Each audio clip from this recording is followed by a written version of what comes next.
If Apple were like everyone else, a marketing message from them might sound like this. We make great computers. They're beautifully designed, simple to use, and user-friendly. Want to buy one? Meh.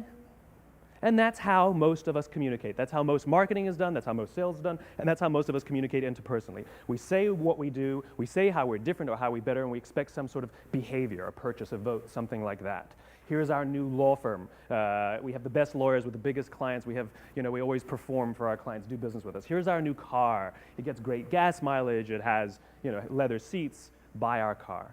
But it's uninspiring. Here's how Apple actually communicates. Everything we do, we believe in challenging the status quo. We believe in thinking differently. The way we challenge the status quo is by making our products beautifully designed, simple to use, and user-friendly. We just happen to make great computers. Want to buy one? Totally different, right? You ready to buy a computer from me? All I did was reverse the order of the information. People don't buy what you do, people buy why you do it. People don't buy what you do, they buy why you do it. This explains why every single person in this room is perfectly comfortable buying a computer from Apple.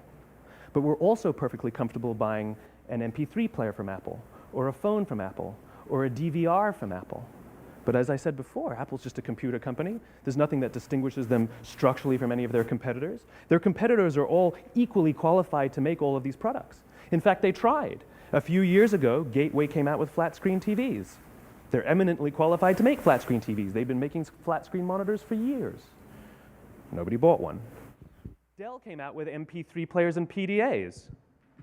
And they make great quality products, and they can make perfectly well-designed products. And nobody bought one.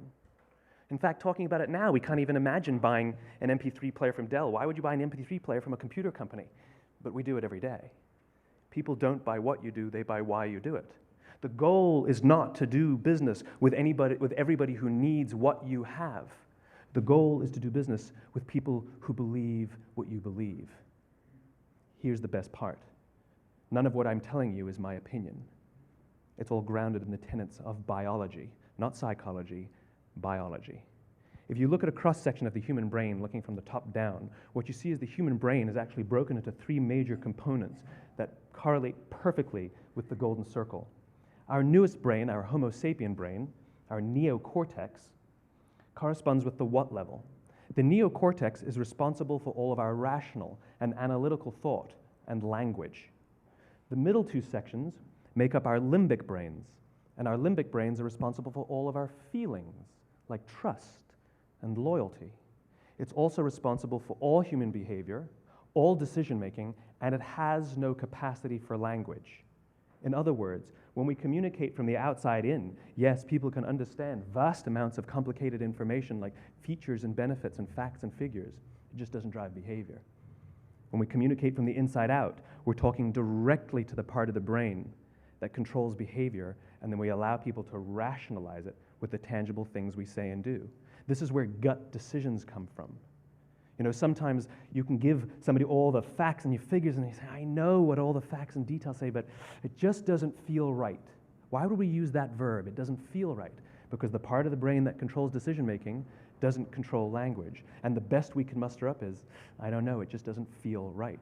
Or sometimes you say you're leading with your heart, or you're leading with your soul. Well, I hate to break it to you, those aren't other body parts controlling your behavior. It's all happening here in your limbic brain, the part of the brain that controls decision-making and not language.